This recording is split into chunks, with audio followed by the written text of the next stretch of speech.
Nam Kinh, cố đô nghìn năm của Trung Quốc, gây thương nhớ bằng những đại lộ ngô đồng Pháp rợp bóng, mùa thu lá vàng phủ kín như mái vòm tự nhiên khổng lồ, nhuộm cả thành phố một màu cổ kính rất điện ảnh, tương truyền tưởng giới thạch đã cho trồng hàng loạt cây và cho xây cung điện nhìn từ trên cao như sợi dây chuyền, biệt thự là viên ngọc ở giữa.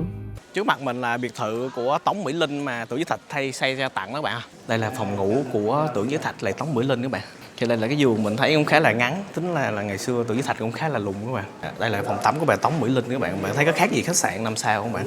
Có bồn tắm nằm nè. Nam Kinh cũng là nơi an nghỉ của Chu Nguyên Chương tại Minh Hiếu Lăng, vị hoàng đế khai sinh nhà Minh. Sau lưng mà chính là Minh Hiếu Lăng, lăng của Minh Thái Tổ Chu Nguyên Chương đó các bạn. Xây nhìn rất là giống Tử Cấm Thành các bạn thấy không? Mái ngói lưu ly màu vàng. Cái này nó có tuổi đời khoảng 700 năm rồi nha các bạn. Nó còn nguyên vẹn nè. Đây là ở trong. Và của Tôn Trung Sơn, tổ phụ lập quốc Trung Hoa hiện đại. Sau lưng mình chính là lăng của quốc phụ Tôn Trung Sơn mà người Trung Quốc rất là yêu quý các bạn, kể cả quốc dân đảng hay là đảng cộng sản đều rất là yêu quý Tôn Trung Sơn. Thì nhiều bạn sẽ thắc mắc là Tôn Trung Sơn là ai? Có thể nói là Tôn Trung Sơn là người kết thúc nền quân chủ suốt 2000 năm của Trung Quốc từ lúc thời mà Tần Thủy Hoàng. Lại hành trình là dạo phố cổ thập lý Tần Hoài, thưởng thức vịt quay Nam Kinh chứ danh.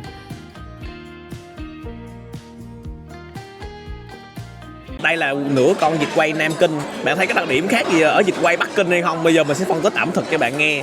Vị của nó cái đậm vị hơn. Tại vì ở Bắc Kinh á, họ dùng con vịt Bắc Kinh, cái da nó siêu giòn luôn, xong đó họ sẽ xẻo ra 83 lát. Tại sao là 83 các bạn? Chuẩn của vịt quay Bắc Kinh xẻo 83 lát chính là phát tài các bạn. Ở Trung Quốc họ quan tâm tới cái chuyện mà phát tài phát lộc lắm. 8 là phát, 3 là tài, gọi là phát tài. Khi ăn con vịt quay Bắc Kinh á là bạn xẻo 83 lát. Thế nên ở Nam Kinh, bạn không chỉ đi giữa lịch sử của hoàng đế và những nhà cách mạng, mà còn đi giữa những tán cây kể chuyện tình và quyền lực. Mỗi bước chân dưới hàng ngô đồng, gió thổi qua tán lá xào xạc, cảm giác như cả thành phố đang thì thầm về một thời rất xa nhưng chưa bao giờ cũ.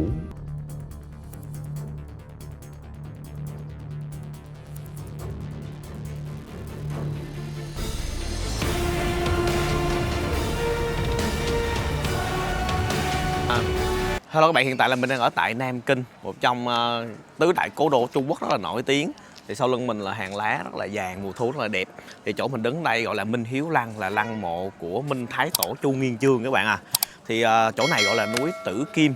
Thì đây là quần thể có biệt thự của Tống Mỹ Linh nè, rồi có lăng của quốc phụ Tôn Trung Sơn, và sau lưng mình chính là nơi đi vào Minh Thái Tổ Chu Nguyên Chương, lập ra nhà Minh đó các bạn. Thì ngày xưa là Nam Kinh chính là thủ đô của nhà Minh, nhưng mà sau đó Chu Đệ mới dời lên Bắc Kinh xây Tử Cấm Thành. Ok chưa? Giờ theo chân mình khám phá cái quần thể ở tại núi Tử Kim này rất là đẹp. Đây là ngọn núi đẹp nhất ở tại Nam Kinh. Và văn hóa ẩm thực lịch sử mình nói sơ bạn nghe. Ok chưa? Bạn có thể mua vé trong cái box office bên kia. Thì giá vé mình mua cho nguyên cái combo luôn là 100 tệ các bạn. Thì đây là cổng để đi vào lăng mộ Minh Hiếu Lăng của Chu Nguyên Chương. Thì bên này thì rừng lá phong rất là đẹp. Ở Nam Kinh thì các bạn biết rồi, nổi tiếng những con đường cây ngô đồng rồi lá phong rồi siêu đẹp rồi.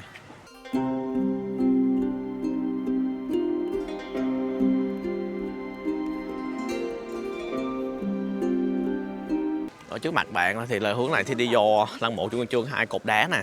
Thì dọc chỗ này thì sẽ có các tượng quan văn quan võ đứng canh. Bạn nhìn ai mà cao hơn là quan võ, còn thấp hơn sẽ là quan văn nha. Trước mặt mình là các quan văn các bạn. Nãy đi qua mấy cái tượng quan võ, với quan văn sẽ lùn hơn quan võ hồi nãy nha. Trước mặt mình là cái cổng đó đi vào lăng mộ của ông Chu Nguyên Chương. Thì phía trên là họ xây bằng mái ngói lưu ly vàng. 3 cổng giống như Tử Cấm Thành luôn bạn thấy không? Thì quần thể này xây rất là giống cung điện của Tử Cấm Thành. Giờ chúng ta sẽ bước chân vào lăng mộ của Chu Nguyên Chương.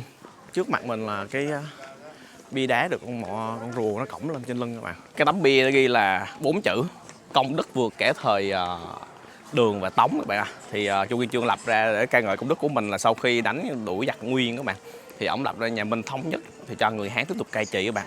Thì ông ca ngợi ổng hơn cả thời nhà Đường, thời nhà Tống luôn. Thì 4 chữ này đã ca ngợi công đức của Chu Nguyên Chương nha các bạn. Công đức vượt cả Đường Tống, dựng trên con rùa. Thì chỗ đây bạn đi vô trong đó là sẽ thấy cái hình của Minh Thái Tổ Chu Nguyên Chương. Trước mặt mình là hình của Minh Thái Tổ Chu Nguyên Chương các bạn. hình Minh Thái Tổ Trung Nguyên Chương. Cũng hai bên cây tùng cây bách. Đi thẳng ra phía xa sẽ là lăng của Trung Nguyên Chương. Sau lưng mà chính là Minh Hiếu Lăng, lăng của Minh Thái Tổ Trung Nguyên Chương đó các bạn. Xây nhìn rất là giống Tử Cấm Thành, các bạn thấy không? Mái ngói lưu ly màu vàng. Thì cái lăng này được xây năm 1381, thì hoàn thành sau đó khoảng 30 năm các bạn. Thì lúc ông Trung Nguyên Chương chết đó, năm 1398 á, thì cái lăng này cơ bản cũng xây cũng gần xong rồi, nên ổng được táng vào trong này. Thì ở đây là cái núi gọi là núi Tử Kim. Tử là màu tím, Kim là màu vàng các bạn, là Tử Kim Sơn. Thì sau cái này nữa là cái vách núi rồi các bạn à. Nên đó là do tại sao ổng được táng vô sâu trong này luôn. Bạn đi từ ngồi thần đạo 600 m thần đạo đi quần cho đây vô tới đây. Đó, họ xây cái này lên thì cái mộ của ổng nó được táng vô trong vách núi là các bạn, nên họ không thể nào trộm mộ được. Chỉ có cái cổng chính cái này thôi là có người có quan canh nữa các bạn, rồi ổng táng vô trong đó. Thì bây giờ mình sẽ đi vào trong. Xung quanh thì họ trồng rất là nhiều cái cây mà đổi màu theo mùa xuân hạ thu đông, rất là đẹp. Cái tường thành này cao lắm, phải cao hơn 10 m nha các bạn. Tính luôn cả mái ngói trên kia nữa thì nó cao bằng tòa nhà cũng phải 10 tầng, mười mấy tầng á. Chúng ta đi vào trong để lên được tên cái tường thành. Cái này nó có tuổi đời khoảng 700 năm rồi nha các bạn, vẫn còn nguyên vẹn nè. Nó lâu hơn cả Tử Cấm Thành luôn mà. Xây trước Tử Cấm Thành là 40 năm. Đây là ở trong.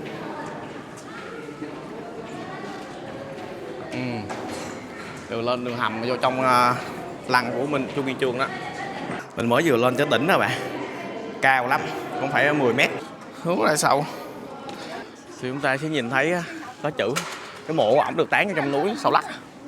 Và thì hướng này bạn sẽ đi leo lên cái thành cổ, cái thành này nè. Đường đi lên rất là dễ, thôi thổi lấy vàng bay rồi.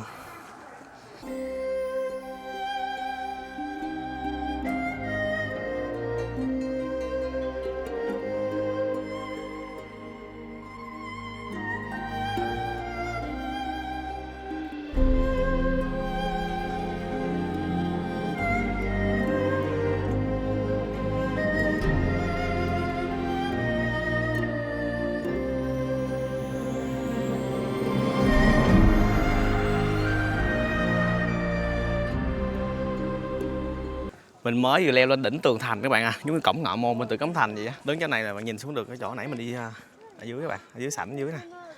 Nhìn xa tuốt ra ngoài kia. Rộng lắm, cái lăng này nó rất là khổng lồ. Còn hướng này bạn vô trong ở tường thành rồi, đó là cái dịp này.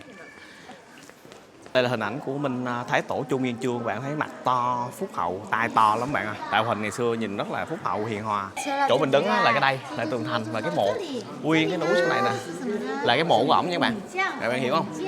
Như chỗ này, thì nãy bạn lúc mà bạn đi chỗ này, bạn đi vô này nè, thì nó sẽ có dòng chữ khắc trên cái tường chỗ sâu này nè, hay là đây là nơi an táng của Minh Thái Tổ Trung Nguyên Chương.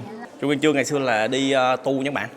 Rồi xong đi bạn thấy không, đốn củi nè, làm ăn xin tùm lum hết bạn. Sau đó đi theo đi tu là theo thầy, thấy không? Đây là cuộc đời của Trung Nguyên Chương, xong theo khởi nghĩa đánh đổ giặc Nguyên Mông. Đó, theo khởi nghĩa nè bạn. Cái hướng này là bạn sẽ đi ra phía sau lăng mộ của Trung Nguyên Chương. Sau lưng mình chính là mộ của ông Trung Nguyên Chương, mà nguyên cái núi Tử Kim luôn, không biết chỗ nào các bạn, nguyên cái núi lại luôn. Thì Trung Nguyên Chương là một trong những hoàng đế là rất là vĩ đại theo sử sách của Trung Hoa.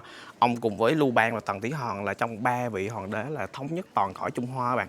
Tần Thủy Hoàng là thiên cổ nhất đế. Đến thứ hai là Lưu Bang cũng là thống nhất sau Hán Sở tranh hùng các bạn. Thì tới thời của Trung Nguyên Chương là đánh đuổi giặc ngoại xâm là Nguyên Mông. Cho dù nhà Nguyên họ thống trị ở Trung Quốc nhưng mà cũng là người Mông Cổ chứ không phải là người Hán.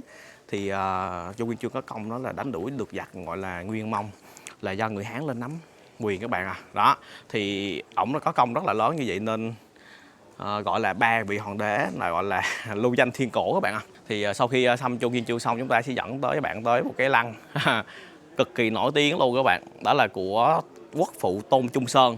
Thì Tôn Trung Sơn là ai chúng ta sẽ qua tới đó mình sẽ nói cho bạn biết. Thì đây là một trong những quốc phụ nổi tiếng nhất của Trung Quốc tại hiện tại. Thì cái lăng ở trong cái núi Tử Kim này luôn.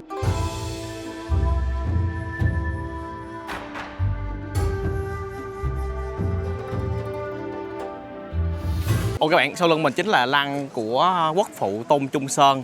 mà người Trung Quốc rất là yêu quý các bạn, kể cả Quốc dân đảng hay là Đảng Cộng sản đều rất là yêu quý Tôn Trung Sơn. Đây là một người rất là hiếm hoi các bạn à.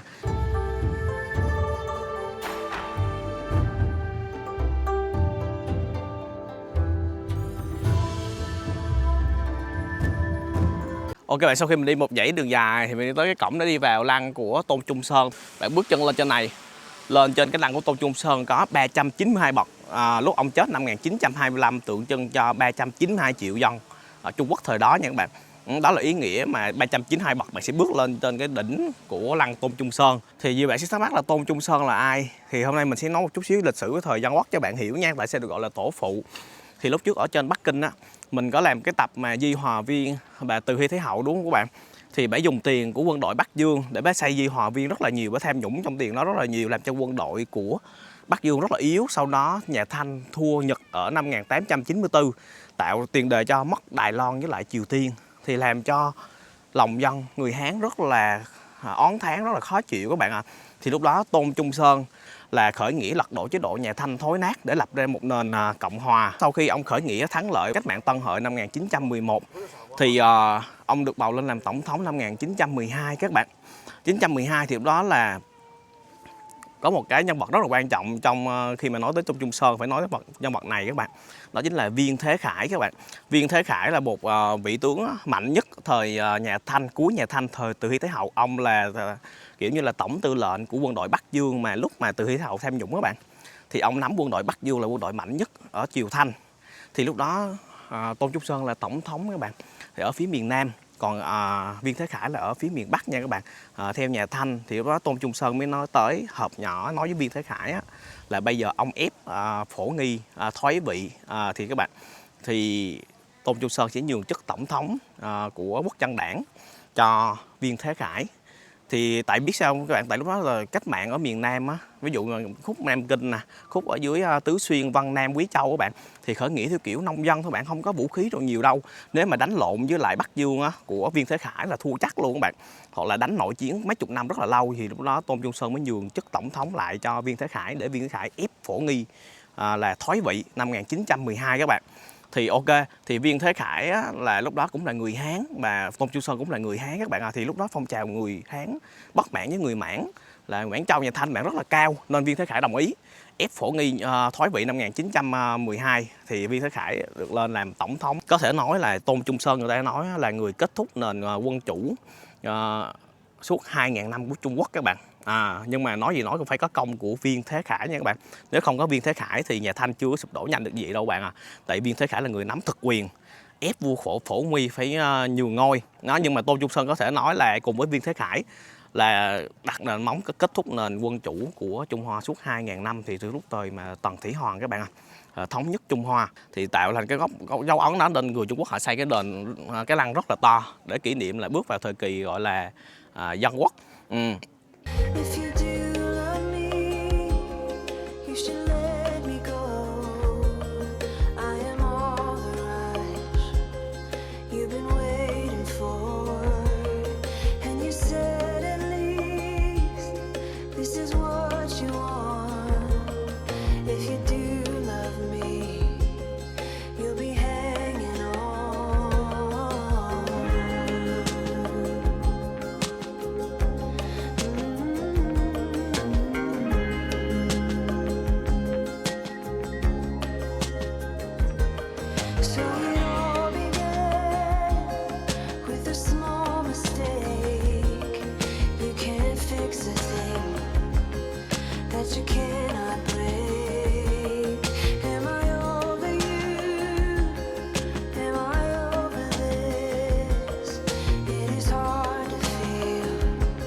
tại là mình đang đi tới cung điện của Tống Mỹ Linh các bạn. Tưởng Giới Thạch xây cho đệ nhất phu nhân của Trung Hoa Dân Quốc. Đây là con đường ở tại Nam Kinh. Hướng này vô mua vé. Đây là cây ngô đồng nha. Nó to vậy. Ui, nó to thế. Lá vàng rơi đầy mái luôn. Cây ngô đồng này. Hai bên từ đây là tỏa ra như trên cao bạn nhìn xuống là giống như cái cọng dây chuyền ngọc các bạn. Thì hướng này đi xuống. Thì hướng này sẽ đi lên. Thì ngày xưa cái cung điện này thì ông Tưởng Giới Thạch xây cho bà Tống Mỹ Linh để nghỉ hè các bạn. Ở dưới Nam Kinh này ngày xưa bà Tống Mỹ Linh mới ở trên Thượng Hải. Thì lâu lâu bà mới xuống dưới Nam Kinh này bà nghỉ ngơi thôi, nghỉ hè thôi. Ông Tưởng Giới Thạch ổng yêu thương bà nên xây nguyên cái cung điện này. Cái này lấy tiền từ ngân khố quốc gia nha các bạn. I watch you as you drive.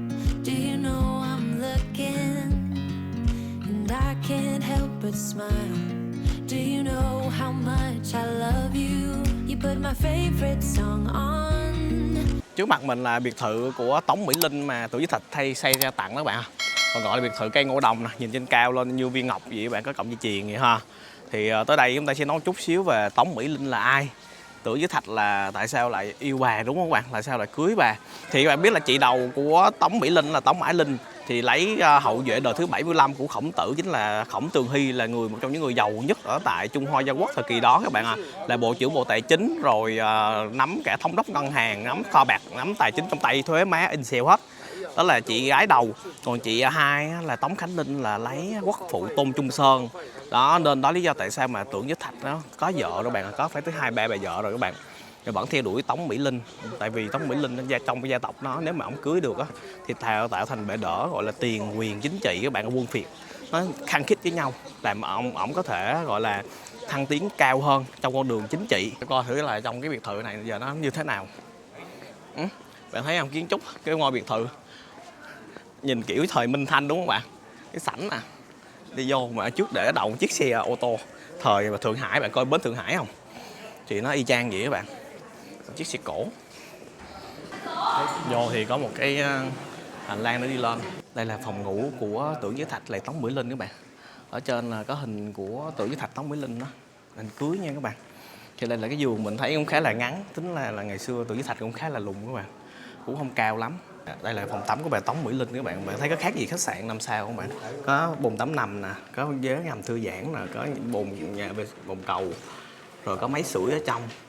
Bạn thấy không, xịn không? Cái đây là người ta nói là thiết kế theo kiểu của Anh Quốc nha các bạn. Nói chung là đây là không gian ở phía tầng này là tầng 3 các bạn. Thì là nơi bà Tống Mỹ Linh với lại ông Tưởng Giới Thạch sinh hoạt ở trên này là chính ở trên, còn ở dưới thì là cái phòng sinh hoạt chung thôi, phòng private, phòng ngủ ở trên này. Đây, phòng làm việc ha. Đây, phòng làm việc của Tưởng Giới Thạch ha. Có phòng ngồi cầu nguyện, tại vì Tống Mỹ Linh là gia đình theo Cơ Đốc. Có hình Chúa Giêsu luôn các bạn.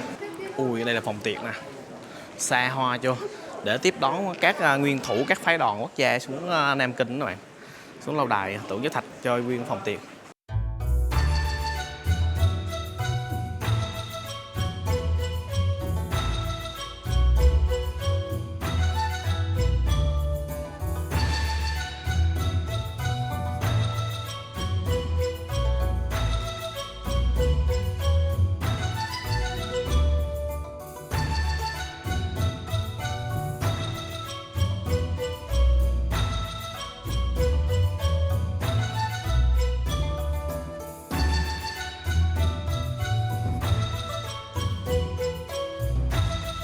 Hiện tại mình đang ở tại phố cổ Thập Lý Tần Hoài các bạn ạ. Đây là một trong những phố cổ sầm uất là đẹp nhất tại Nam Kinh. Ở dưới này có thuyền nó chạy nè, bạn thấy không? Đó. Thì cái con sông Tần Hoài này là ngày xưa giống như là nó là kỷ viện các bạn. Có nhiều mỹ nữ đứng xung quanh chỗ này. Thời mà lục triều cho tới là đường Tống Minh Thanh á, cái chỗ này rất là sầm uất. Bạn thấy không? Thì đây là cái cầu bắc ngang qua. Hướng một view qua đây. Thì con sông Tần Hoài này nó giúp cho bạn đi ở Tô Châu gì á. Đó. Được thấy không? Họ làm bờ kè hai bên, bạn làm như bên Tô Châu gì á. Ăn uống nhà hàng hai bên. Thì mình sẽ khám phá ẩm thực ở tại Giang Nam có thứ gì ngon đó. Bạn thấy không, cái thuyền nè, màu sắc rất là đẹp đi qua. Cái này chắc là buổi sáng mình sẽ đi cho các bạn xem. Thì giờ chúng ta đi khám phá một xíu ẩm thực các bạn. Nhìn mấy cái nhà hàng có view này nhìn rất là ngon nha. Nhà hàng này là chuyên về vịt nè. Thì Nam Kinh á, họ chuyên về cái vịt muối các bạn, vịt muối Nam Kinh. Đây mình sẽ quay cho các bạn xem nha. Cái cửa hàng ví dụ như là vịt thì họ là trình bày như vậy đó. Trên đây là cái mấy con vịt, đây là vịt muối nhưng mà chứ không phải vịt luộc đâu. Đối diện cũng là quán vịt. Đây nhìn nó có vẻ cổ kính hơn các bạn. Nó chuyên về vịt thì mình vô mình ngó thử các bạn. Đây biển hiệu nè, dọc hai bên sông Tân Hồi nha. Đây. Rồi cái loại vịt này là vịt muối chứ không phải là vịt luộc đâu. Có trống đánh in xèo không? Ui xếp hàng rồi bạn. Trời ơi, xếp hàng dữ thế. Này cửa hàng trong rồi, ấm áp đó nha, nó rộng. Đây là cái cho ăn thử luôn các bạn. Thử miếng nè, đó. Mình sẽ cho bạn thử một miếng để mang trước khi bạn vô trong này. Đông lắm bạn. Xếp hàng thấy mẹ luôn. Không gian ở trong quán nè. Đó, lồng đèn đỏ nữa thấy không? Không gian nè. Thì bên này bạn ngồi bạn nhìn được cái view bên sông Tân Hoài. Ok. Làm dịp. Ok, cảm ơn. Tại đây mình ngồi trong cái quán gọi là quán vịt rất là nổi tiếng ở tại Nam Kinh. Sau lưng mình là dòng sông Tân Hoài sau lưng mình luôn nha các bạn. Thì trước mặt mình là có ấm trà nhìn rất là đẹp. Làm miếng trà cho nó ấm bụng. Ấm cũng rất đẹp nha. Họ gò bằng tay các bạn à, dấu vết này họ bằng tay nè. Thì vô là có ấm trà này liền à. Họ tính mấy tệ mình quên mất 4-5 tệ gì các bạn. Uống cho nó ấm. Đó. Bốc khói luôn bạn. Ở dưới họ chăm cho nóng. Bình này đẹp lắm. Mấy lần mình qua Trung Quốc mình tính mua mấy cái bình trà về pha uống. Tại là mình uống trà được chứ mình không uống cà phê được. Uống cà phê là bị cao huyết áp bạn. Thì trước mặt mình nó sẽ là hai cái món đặc trưng tiêu biểu tại Nam Kinh. Thì mình kêu rất là nhiều món nha, chứ không phải là nhiêu đây đâu. Nhưng mà review trước cho bạn xem. Ok, trước mặt mình đây chính là món vịt quay Nam Kinh. Đó, thì đây là nửa con thôi. Nửa con này thì nó cũng có mấy chục tệ thôi. Đó, nửa con vịt quay Nam Kinh. Thì vịt quay Nam Kinh nó sẽ khác gì vịt quay Bắc Kinh các bạn. Giờ chúng ta sẽ ăn thử một miếng nha. Ok, cái đây là cái đùi nè. Thì mình sẽ để cho caramel nó dễ ăn. Đây là cái phần chỗ cái cánh. Đó. Đây. Đó, bạn thấy không? Đây là cái phần chỗ cái cánh. Cũng rất là giòn. Thì các bạn chú ý vô nha các bạn. Bạn thấy cái đặc điểm khác gì ở vịt quay Bắc Kinh hay không? Bây giờ mình sẽ phân tích ẩm thực cho bạn nghe. Thì đây là nửa con vịt quay Nam Kinh. Nếu mà Bắc Kinh thì sao các bạn? Bắc Kinh là nó sẽ xẻo da ra đúng không? Rồi bạn cuốn với lại cái bánh đúng không? Bánh khoai, bánh đồ, bỏ dưa leo, hành này nọ. Nhưng mà vịt quay Bắc Kinh, vịt quay Nam Kinh nó chỉ như đây thôi bạn. Nghĩa là bạn ăn nguyên một miếng thịt luôn, bạn không có cuốn bất kỳ gì hết. Giờ mình ăn thử nha.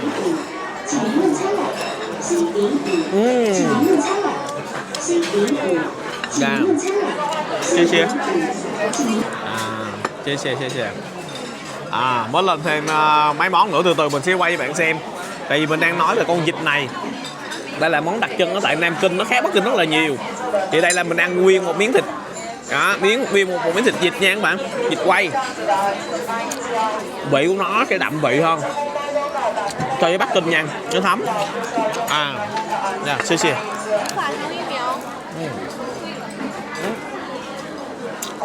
Đây là miếng da. Đây là miếng da của con vịt quay Nam Kinh. Nó sẽ không có giòn bằng vịt quay Bắc Kinh. Bắc Kinh nó chỉ giòn rụm mà. Còn vịt quay này á là nó thấm chung với lại miếng thịt luôn. Tại sao như vậy các bạn? Tại vì ở Bắc Kinh á, họ dùng con vịt Bắc Kinh và họ quay trong cái lò hở. Quay trong cái lò hở không có kín. Và cái con vịt nó được bơm khí vô cho nó phồng to lên, cái da nó siêu giòn luôn. Xong đó họ sẽ xẻo ra 83 lát. Tại sao là 83 các bạn? Chuẩn của vịt quay Bắc Kinh xẻo 83 lát chính là phát tài các bạn. Ở Trung Quốc họ quan tâm tới cái chuyện mà phát tài thuốc lộc lắm. 8 là phát, 3 là tài, gọi là phát tài. Khi ăn con vịt quay Bắc Kinh á là bạn xẻo 83 lát. và nó được quay trong lò hở. Còn ở Nam Kinh á là con vịt trước khi quay nó được ướp rất là đậm vị bạn ạ, ướp kỹ như bên Việt Nam mình luôn. Và nó sẽ được quay trong cái lò kín, lò kín để cho giữ được cái vị mọng của thịt ở trong, các bạn, giữ nước luôn. Vịt da này nọ thịt đó là giữ nước, nó không có bị thoát nước ra giống như là vịt quay Bắc Kinh, nên nó giữ nước mọng luôn. Nên cái khi ăn cái con vịt quay Nam Kinh này á thì cái da nó sẽ không được giòn giống như là vịt quay Bắc Kinh, tại vì nó không có cuốn bánh. Chưa ở thịt đó, cái miếng thịt này nè nó rất là thấm. Còn ở Bắc Kinh á cái miếng thịt này nó sẽ bị nhạt các bạn. Thấm, ăn rất là đậm vị, rất là ngon. Còn Bắc Kinh á thịt nó nhạt hơn, vì vậy á nó phải chấm với một loại nước tương, gọi là cái tương nó hơi ngọt ngọt. Còn bạn nào muốn ăn đậm vị như kiểu Việt Nam á, cái này á rất là hợp với người Việt Nam, tại nó quay như vịt Việt Nam vậy á. Thì con vịt này á nó tên là vịt tô tần, tô hồ, này là vịt tô hồ ở miền Nam. Nó không dùng con vịt Bắc Kinh là ở miền Bắc. Ở miền Bắc là dùng con vịt Bắc Kinh, bơm hơi to lên, bự lên, da dày hơn. Ngon bạn. Tiếp theo là một cái món nổi tiếng ở tại Nam Kinh, đó là xèo Long Bao các bạn. Đây là xèo Long Bao. Đợt nè, xèo Long Bao. Đặc điểm nổi tiếng là ở trong này là nó vẫn giữ được cái vị có nước, mà ăn ra có nước bong bọng bên các bạn. Đây là cái cục nới nha, mình ăn thử nha. Đó, thì họ không cho nước chấm gì á, cứ bảo là nó vừa ăn rồi. Mình ăn thử cái xíu nha. Đó, ở trong có nước các bạn. Mình sẽ trút ra nè, thấy không? Nước chảy ra, mình trút ra. Đó, thì có một muỗng nước. Đây, tại sao họ là có thể hấp được cái xèo Long Bao mà ở trong không còn nước các bạn? Thì cái này, cái nước này nè, họ nấu lên riêng, sau đó họ bỏ cái tủ lạnh, nó đóng thành thạch. Nên khi họ làm nhồi cái đây là bỏ vô trong này bạn, xong họ bỏ cục thạch này vô, sau khi họ hấp lên thì cục thạch nó tan ra thành nước. Đó là bí quyết các bạn. Thì ở trong là thịt heo thôi các bạn. Mặn đậm đà vừa ăn các bạn ơi. Thì ở vùng Nam Kinh này á, họ ăn theo kiểu là cái vị nó sẽ khác ở phía Bắc nha bạn, vị khác ở miền Bắc. Nó sẽ thanh hơn một chút, nó không có mặn lắm như ở phía Bắc đâu. Ngon, vừa ăn. Đây là cái món rất là nổi tiếng ở tại Nam Kinh. Thì cái món này gọi là món miến. Miến ở trong này thì gồm có huyết vịt, có nội tạng của con vịt, có thịt vịt.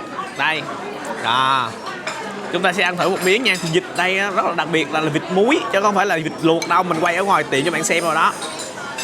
Thịt đây là vịt muối, nghĩa là nó sẽ hơi mặn chứ nó không phải là vịt luộc. Mình sẽ gắp một miếng. Cái men ăn rồi các bạn, giờ mình sẽ gắp miếng bỏ vô. Đó, đây là huyết vịt. Huyết vịt cũng là một món nổi tiếng ở tại Nam Kinh, thanh mát, bỏ vô. Đây các bạn, cái loại huyết vịt này nè. Đó, nó y chang huyết vịt ở bên Việt Nam mình ăn thử là nó như thế nào nha.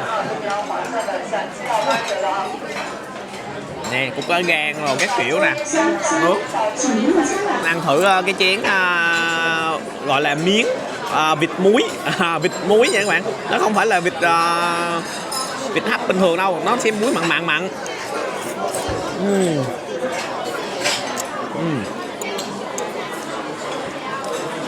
Vị muối cũng khá là nồng các bạn. Ăn không? Đây là mề. Mặn. Nói chung cũng rất là dễ ăn. Huyết thì nó sánh rất là mềm, nó mịn, nó không có bọt khí. Các cái đậu hũ, nội tạng con vịt.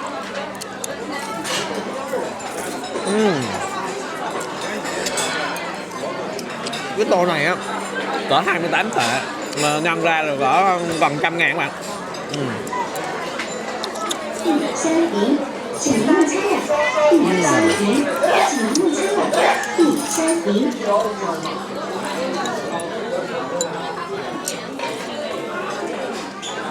Tiếp theo đây là cái món gọi là món bánh hấp các bạn à. Nó sẽ dạng như là bánh ngọt gì đó, nhưng mà rất là nổi tiếng ở Giang Nam, nổi tiếng ở Nam Kinh các bạn. Đó.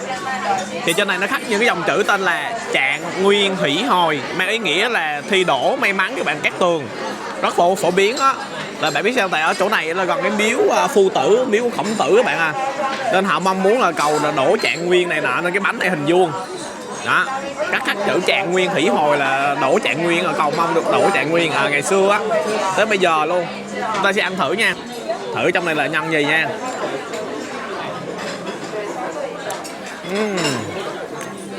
Một nhân đậu đỏ cho nó may mắn, nhân ít lắm bạn, cái bánh bột cũng ngồi nó ngọt ngọt.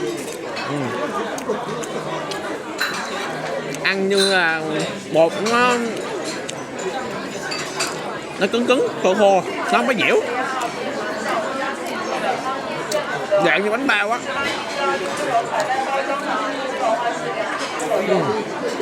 Có thêm hột đậu xanh gì nữa nè. Đó, thì bánh nổi tiếng ở tại Nam Kinh. Nam Kinh là chưa thủ đô các bạn. Ăn ngon thi đổ, nó mềm mềm dẻo dẻo, nhưng mà không dẻo lắm như bánh mochi đâu, hơi khô khô, cũng ăn cũng được. Đánh giá mình là cũng không ngon lắm, nhai hơi mỏi mồm. Bây giờ tiếp theo mình sẽ ăn cái món này, là cái món gọi là chè bánh trôi đường đỏ các bạn. Đây, màu đỏ của nó nè, sạch đây là cái này là đường đỏ nha các bạn. Còn cái cục này á, gọi là bánh trôi, bánh trôi. Còn mấy cái vị này là hoa hồi, hoa quế, hoa quế, chè bánh trôi đường đỏ. Mình ăn thử, đây là đặc sản ở tại cũng là Giang Tô, Nam Kinh. Rồi thử nha, mình sẽ ăn thử một cục bánh trôi thử là nó ngon không.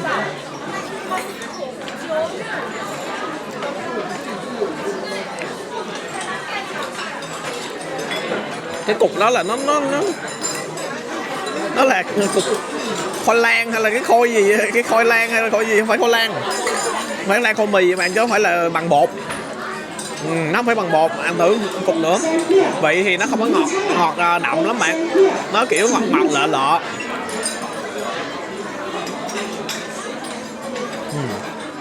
Nó mùi hôi quế. Cục này không phải bằng bột các bạn à, nó là bằng khô lan á hay là gì á, nó không giống khô lan lắm, không biết diễn tả sao cho bạn biết. Lạ kỳ kỳ các bạn, nói chung mình cũng ăn được. Nó không biết diễn tả gì của nó lạ quá. Nói chung là cái món này món ngọt ngọt, thấy người ta hay kêu. Tiếp theo đây là cũng là cái phần gọi là tô mì thôi các bạn, mì nước. Ok, giờ mình sẽ dọn bớt. Đây là cái món đặc sản ở tại Nam Kinh nữa các bạn, Giang Tô. Cá chiên xong rồi họ sẽ xót cho cà chua, họ sắc lát ra thành cái ngàn sợi các bạn.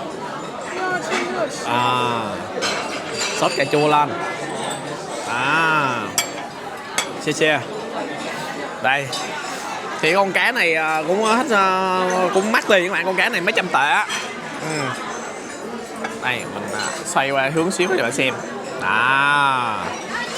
Vùng này còn thì con cá này mình nói bạn, ngày xưa Càng Long xuống vùng ở dưới Giang Nam là thích ăn con cá này lắm, sốt cà chua này nọ nè. Ăn trước miếng mì kiểu Giang Nam, sợi nó mỏng mỏng nhỏ nhỏ hơn thì nó sẽ khác với cái cọng mà to to các bạn hay ăn ở phía Bắc. Mì phía Bắc thì nó to hơn, cọng này thì nó nhỏ hơn. Mình ăn thử miếng thử như thế nào.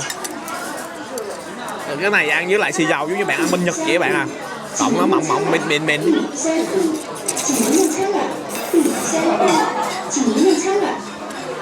Một lụm mặn, nước xì dầu này mặn vừa ăn luôn rồi. Dễ ăn cũng ngon. Rồi gắp miếng cá nha, mình ăn miếng cá với lại mì. Nó nóng hổi luôn, bốc hổi luôn. Ở đây họ tách con cá ra thành nhiều miếng vậy nè. Chua chua, ngọt ngọt, vị chua chua ngọt ngọt. Cá trong thì chiên giòn, có bột nha, tẩm bột chiên giòn. Còn ngọt thì chua chua ngọt ngọt. Nó chiên cũng không giòn lắm đâu, bỏ cái nước này lên rồi nó mềm mềm ra.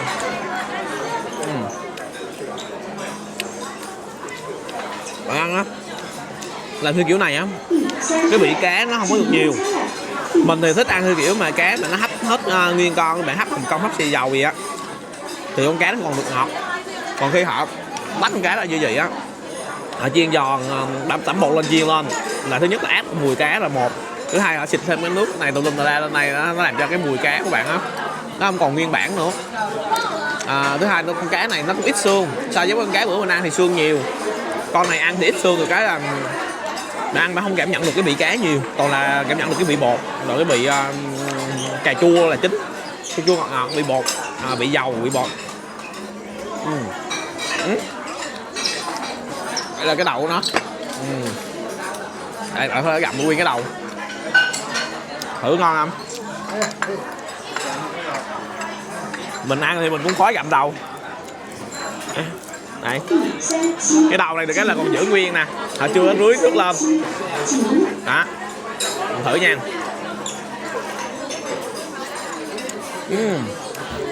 Thịt cá rất là trắng nha. Mình thấy á, không rưới lên ăn ngon hơn các bạn, chiên lên giòn. Thử nè.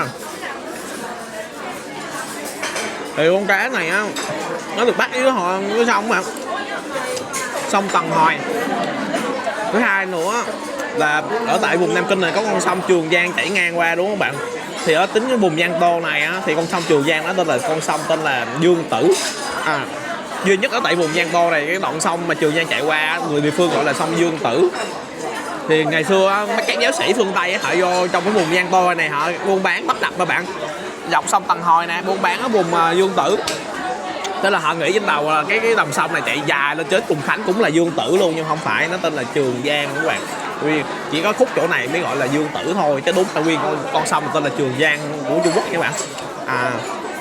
Giống như tên của Tôn Trung Sơn vậy bạn ạ. Ở Trung Quốc hay gọi là Tôn Trung Sơn, nhưng mà tên tiếng Anh của ông là Tôn Giật Tiên, Sun Yat-sen các bạn, Tôn Giật Tiên. Cũng ngon, con cá này cũng thịt nó thì so với mình là ăn á, thịt nó cũng không có ngọt lắm. Đó là lý do tại sao mà họ chiên giòn lên họ sốt cà chua các bạn, tại thịt nó bình thường không ngọt lắm, ăn rồi không bay mùi hồ lắm. Để chiên giòn chiên bột. Thử miếng nữa nè, đó, miếng sốt cà chua.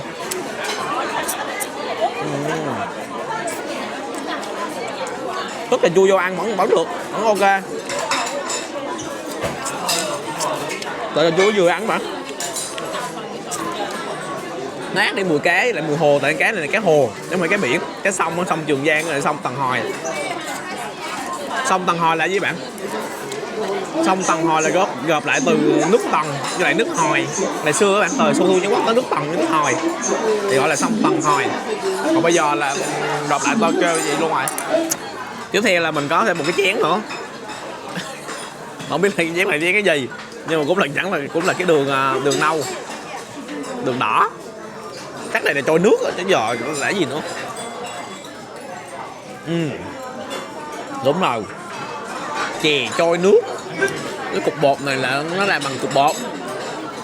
Chè này chè khoai lang, mình nghĩ là vậy đó, nhưng mà nói chung là hai cái nước nó cũng hơi khác nhau. Cái vị bên này thì nó nhạt lắm, nó không có ngọt, bên này nó ngọt một chút, bên này thì nó không có ngọt. Kiểu trôi nước rồi cái vị nó hơi có vị đậu đỏ trong đó.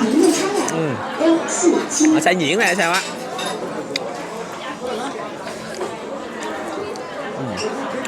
Hạt sen, đó gọi là chè hạt sen trôi nước. Vừa có trôi nước vừa có hạt sen. Này hạt sen là hạt này nè, anh em ăn bùi. Nói chung là nó khá là nhạt, bạn, nó không có ngọt. Không có ngọt. Này nó ngọt miếng ngon các bạn, ngọt xíu. Nói chung tùy vị giác của mỗi người thôi. Có thể họ ăn mấy này đậm đà rồi, họ ăn cái này nhạt các bạn. Nhưng mà mình nói á, thì các bạn có thể xuống này nên ăn thử cái món vịt quay theo kiểu Nam Kinh này các bạn. Ngon. Theo đánh giá của mình là nó ngon nha các bạn. Nếu mà bạn ăn vịt quay Bắc Kinh á, ăn cái thịt vịt á, nó sẽ không ngon bằng kiểu này đâu. Tại vì Bắc Kinh á, cái chủ đạo đó là cái da nó giòn, nó bơm phồng lên da giòn xong bạn cuốn. Còn nếu mà bạn muốn ăn thịt vịt mà ăn chung với da thịt đó, thì bạn ăn thịt vịt quay Nam Kinh, bạn nói còn giống thịt Việt Nam mình đó. Thịt nó mềm, nó ngọt, nó juicy các bạn, tức là nó không có bị khô. Chỗ này á là da nó vẫn giòn, béo, thịt thấm vừa ăn. Tại vì khi mà quay con vịt quay Nam Kinh này á là họ phải ướp trước, còn vịt quay Bắc Kinh họ không có ướp. Nên cái đây là không cần phải chấm gì đó, cũng không cần phải ăn cuốn bánh tráng gì đó. Vừa ăn đậm đà lắm. Này ăn với cơm cũng ok lắm á. Ngon. Ok, mình ăn sơ này xong cái bàn này là có giá luôn rồi. Mình ăn hết set này khoảng 300 mấy các bạn, 300 mấy tệ cũng ok. Rồi ra mình đi dạo cái phố cổ Tần Hồi. Rồi sáng mai mình sẽ đi thuyền ngồi chơi. Giờ khuya đi thuyền lạnh lắm bạn.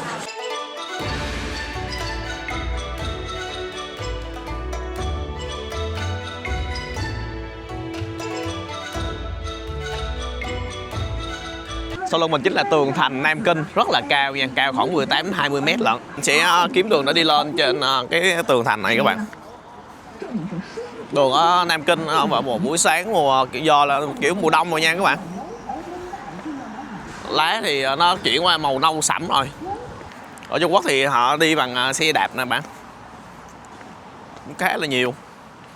Ở hàng cây, nhìn lên tường thành Nam Kinh, cây ngân hạnh nè, nhìn nó đẹp không? Bạn có thể đứng chính giữa đường luôn, chụp ra được cái cổng thành luôn. Đó, bạn chạy ra đây, hoặc là bạn chụp ở dưới hàng cây ngân hạnh này, siêu đẹp. Sau lưng mình là cái đường để vô chỗ gọi là Trung Hoa Cổng, nhưng mà cái cổng Trung Hoa, cái tên này là do ông Tưởng Giới Thạch ông đặt. Tại vì lúc trước là ông Trung Hoa Dân Quốc đặt ở đây, thì ông muốn là cái cửa ngõ để vào một Trung Quốc mới, không còn là phong kiến nữa. Chứ cái tường thành này là xây từ thời của Chu Nguyên Chương các bạn, thời nhà Minh rất là lâu rồi. Cái tên này là do Tưởng Giới Thạch đặt nha. Sau lưng mình đường đẹp không bạn? Cây ngân hạnh, rồi cây ngô đồng, rồi lá vàng, lá đỏ rồi bay tùm luôn, rất là đẹp. Ở Nam Kinh thì mùa thu bãi cháy rồi. Đây là cái đường đã đi lên cổng thành nè các bạn. Nó dài đâu đó cũng phải tầm 25 cây số, lúc trước nguyên bản của nó dài đâu đó cũng phải 40 cây số nha. Thì các loại gạch dưới đây đều có tên, khắc tên của xưởng, của thợ thủ công, của người giám sát, để có bị lỗi đồ là còn biết chi cố trách nhiệm. Giống như bữa bên mà Tử Cấm Thành vậy các bạn, những viên gạch của Tô Châu, gạch vàng á, một viên mà nứt ra là chém đầu tử hình hoặc là đi đầy các bạn. Thì ở đây gạch tường thành này thì Chu Nguyên Chương cũng cho phải khắc tên cái xưởng nào làm, quan nào canh, thợ nào lắp, để biết ở mà sửa chữa tu sửa. Thì bậc cấp để lên tường thành đi chỗ này á dễ đi lắm. Họ làm chiều cao đâu có 10 xăng chưa tới 8 xăng 10 xăng thôi, đi thôi thổi. Giờ đứng trên này mình nhìn xuống rồi thấy không, hệ thống cây cối đẹp lắm ở Nam Kinh. Hiện tại là mình đang đứng nơi cao nhất ở trên cổng Nam ở tại Nam Kinh. Thì cổng Nam là cổng quan trọng nhất ở tại phòng thủ tuyến Nam Kinh này, mà cái thành này dài đó 40 cây số. Thì cái cổng này bạn thấy không, nhìn hết cả xung quanh quân thù, có sông Tần Hồi bắc ngang qua là bảo vệ tự nhiên. Còn thành này nó cao đó 20 mét. Mà trong cái cổng Nam này nó hệ thống phòng thủ tới 4 lớp thành, là 7 rất là nhiều quân địch trong đó. Ở trên cao bạn nhìn xuống bạn sẽ thấy rõ là chữ lương, chữ quân trong này một nguyên cái cổng Nam này thôi được chứa được 3.000 quân. Thì Chu Nguyên Chương là tại sao chọn Nam Kinh làm thủ đô mà không phải là Bắc Kinh các bạn? Tại vì Bắc Kinh nó quá gần với lại quân Mông Cổ, mà Chu Nguyên Chương mới vừa đánh quân Mông Cổ xong, ổng biết được quân Mông Cổ nó mạnh các bạn, nên là ổng muốn xây dựng ở chỗ vùng Giang Tô, Nam Kinh này làm thủ đô. Thứ hai nữa là hệ thống sông ngòi giống như sông Tần Hồi, sông Trường Giang bao quanh màu mỡ. Cái đất này ngày xưa của Đông Ngô, của Tôn Quyền các bạn nghe không, là cứ Tôn Quyền kêu chứ tranh đấu với lại tụi Lưu Bị, Tào Tháo làm gì, trù phú, ăn gạo xong nằm ngủ chơi múa hát, đâu có nhu cầu đánh thục hay là đánh ngụy đâu các bạn. Đó là cái vựa lúa của Đông Ngô, cực kỳ là trù phú. Con người ở miền Nam này cũng vậy, họ sẽ sống hiền hòa thanh đạm, rồi có kỹ nữ, có lầu xanh, rồi hát hò. Vua Càn Long Bắc Kinh nó thích xuống đây lắm bạn, tại ở đây nó trù phú quá, nó yên bình, nên Chu Nguyên Chương chọn này làm thủ đô. Thì sau đó thì Chu Đệ bạn biết không, cướp ngôi xong thì đi lên phía Bắc Kinh. Tại vì ông ngày xưa ổng làm yên vương trên đó, là đất của ổng Bắc Kinh. Thì ở chỗ đó xong sẵn ổng dễ đánh luôn Mông Cổ luôn bạn. Chu Đệ là người rất là máu chiến, đánh lộn cả cuộc đời ổng luôn, nên ổng ở trên thủ đô Bắc Kinh xây Tử Cấm Thành. Còn chỗ này là của Chu Nghiên Chương. Vì cái tường thành này bạn đi, bạn nhìn giống y chang là bạn Lý Trường Thành vậy, bạn, nó rất là dài. Cái mặt hướng ra đây á, là đi ra phía bắc nha các bạn. Nhìn ra phía vô thành phố Nam Kinh, hai bên cây ngô đồng cũng rất là đẹp. Thì ngày xưa chỗ này là cũng là thủ đô của Trung Hoa Dân Quốc Quốc Dân Đảng mà. Sau tưởng Giới Thạch thua năm 1949 thì đi ra bên đảo Đài Loan. Giờ bạn đi cái đoạn tường thành bạn thấy không? Nhìn nó giống Vạn Lý Trường Thành không? Tại vì nó dài quá. Đây là cái đoạn đường đi lên bên này. Nhìn xuống. Ở trên này bạn sẽ thấy là có hệ thống pháo binh để phòng thủ nè. Phòng thủ tuyến phía nam nhìn ra sông Tần Hồi bạn thấy không? Hệ thống pháo binh nè. Thời nhà Minh, nhà Thanh có hệ thống pháo. Đó. Thì phòng thủ nhìn ra đây. Nhìn ra bờ sông Tần Hồi. Rất là đẹp, bạn nhìn ở đứng này bạn nhìn ở Giang Pháp vậy bạn. Như bờ sông Sen á. Rồi hoa rồi, tại vì ngày xưa Tượng Giới Thạch á cho hệ thống xây dựng này nọ các kiểu theo kiểu phương Tây các bạn. Rồi Tống Mỹ Linh rồi đi Mỹ về mà. Xây dựng Nam Kinh, Thượng Hải là theo kiểu phương Tây. Lá cây ngô đồng mình đứng trên đỉnh luôn. Giờ mình lấy cái lá cây ngô đồng bạn cho bạn coi. Nó khác với lại là cái hình dạng rất là giống lá phong, nhưng mà nó không phải là lá phong nha. Nó là cây ngô đồng thôi, nó có trái, nó có quả này. Từ trái qua phải đâu đó nó khoảng 7 đến 9 mét, rất là to. Nó như Vạn Lý Trường Thành vậy thôi. Xây ngày xưa thời cổ đại là phải xây thành để bảo vệ bạn. Tại ngày xưa người ta tấn công bằng vũ khí lạnh là chính. Chứ sau này mới có pháo binh, pháo đồ tấn công, nhưng mà pháo bạn mình thấy cái thành này nó chắc là bạn pháo mấy pháo nhỏ nhỏ kia bán cũng không xi nhê vô cái thành này đâu.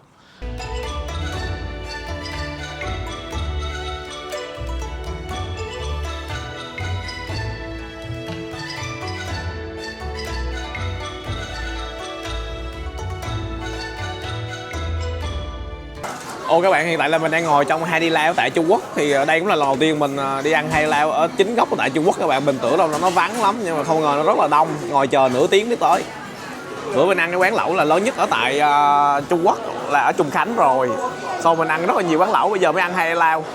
Thì nói chung là mình thật sự mình nói cho bạn biết luôn đó là cái dịch vụ bên Hai Đi Lao á nó good lắm các bạn. Từ phần chờ rồi vũ móng rồi phát bánh phát kẹo cho ăn rồi. Công nhận là dịch vụ Hai Đi Lao vẫn là cái gì đó nó vẫn là khác biệt so với tất cả các nhà hàng lẩu mình ăn. Cái này nhúng có 10 giây thôi. Nhúng phải là cho cay cay một xíu nữa là ok. Thì hai cái mùi nước lẩu này á, cái này là gà nó 58 tệ, còn cái này thì cũng 50 tệ các bạn. Cái nước lẩu không là khoảng hơn 100 tệ nha.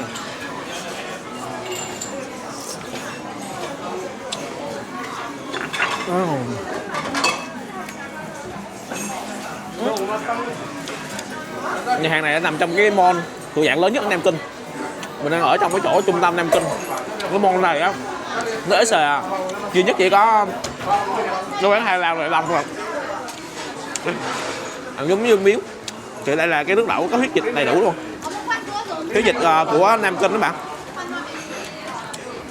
Thì mình ăn xong là cũng như là cũng kết thúc luôn tập ở tại Nam Kinh nha. Đi tới Cố Đô ăn uống thì hậu hai ăn cũng ngon, vừa ăn các bạn.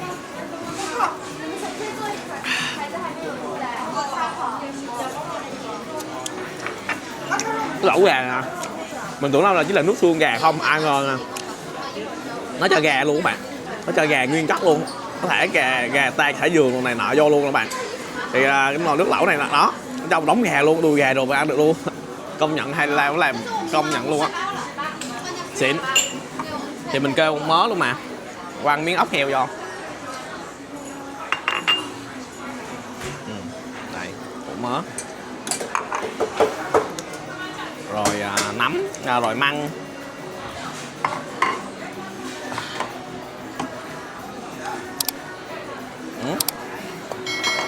Thì nói chung đi đâu do về dịch vụ bên Hai Đi Lao làm good các bạn. Nhìn ngỏi mà ngồi chờ cho nước uống nè, cho khăn tay nè, lau mặt nè, rồi làm nail nè, cho bánh ăn nè. Nói chung là xịn lắm. Ok, chắc là cái tập này cũng khá là dài rồi. Mình sẽ kết thúc lại đây. Mình ăn miếng bò nữa này là cho caramel ăn, ok ha. Thì các bạn nhớ là đăng ký kênh để chờ tiếp theo bật thông báo lên các bạn. Ok nha. Rồi Ừ.